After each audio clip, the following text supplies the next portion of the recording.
Hello दोस्तों, आप सभी का स्वागत है ज्ञान स्टोरी चैनल में। चैनल को सब्सक्राइब जरूर कर ले।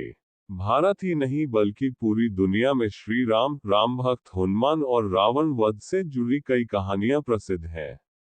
वाल्मीकि रामायण के अलावा भी कई देशों में रामायण के अलग अलग संस्करण मौजूद हैं। ऐसी ही दो रामायण में रावण की बेटी का भी जिक्र किया गया है। इतना ही नहीं, रामायण के इन संस्करणों में रावण की बेटी को हनुमान जी से प्रेम होने का उल्लेख भी किया गया है। हालांकि वाल्मीकि रामायण या तुलसीदास जी के रामचरितमानस में रावण की बेटी का जिक्र नहीं मिलता है। आइए जानते हैं कि रामायण के किस संस्करण में रावण की बेटी से जुड़ी क्या कहानियां लिखी गई हैं।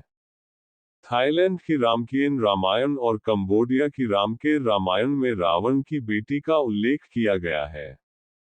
इसके अनुसार रावण के 3 पत्नियों से 7 बेटे थे। इनमें पहली पत्नी मंदोदरी से 2 बेटे मेघनाद और अक्षय कुमार थे। वहीं दूसरी पत्नी धन्यमालिनी से अतिकाय और त्रिशिरा नाम के 2 बेटे थे। तीसरी पत्नी से प्रहस्त, नरांतक और देवांतक नाम के 3 बेटे थे।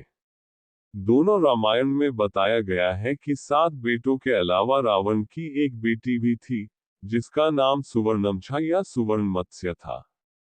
कहा जाता है कि सुवर्णमत्स्य देखने में बहुत सुंदर थी। उसे स्वर्ण जलपरी भी कहा जाता है।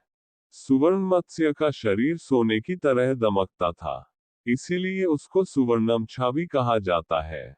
इसका शाब्दिक अर्थ होता है सोने की मछली। इसीलिए थाईलैंड और कंबोडिया में सुनहरी मछली को पूजा जाता है।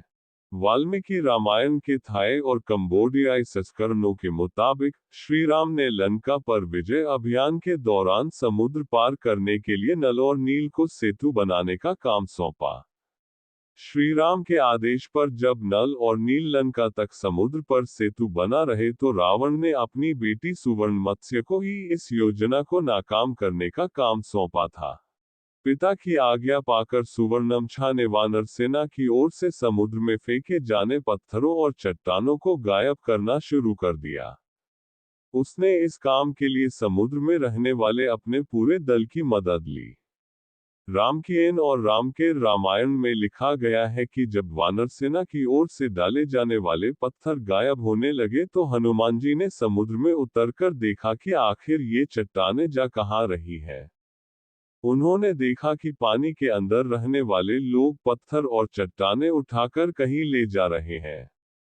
उन्होंने उनका पीछा किया तो देखा कि एक मत्स्य कन्या उनको इस कार्य के लिए निर्देश दे रही है। कथा में कहा गया है कि सुवर्णमछा ने जैसे ही हनुमान जी को देखा, उसे उनसे प्रेम हो गया। हनुमान जी सुवर्णमछा के मन की स्थिति भांप गए। वो सुवर्णमछा को समुद्र तल पर ले गए, पूछा कि आप कौन हैं देवी।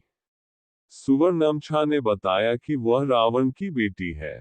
फिर रावण उसे समझाया है कि रावण क्या गलत कार्य कर रहा है। हनुमान जी के समझाने पर सुवर्णमछा ने सभी चट्टानों को लौटा दिया और राम सेतु के निर्माण का कार्य पूरा हुआ।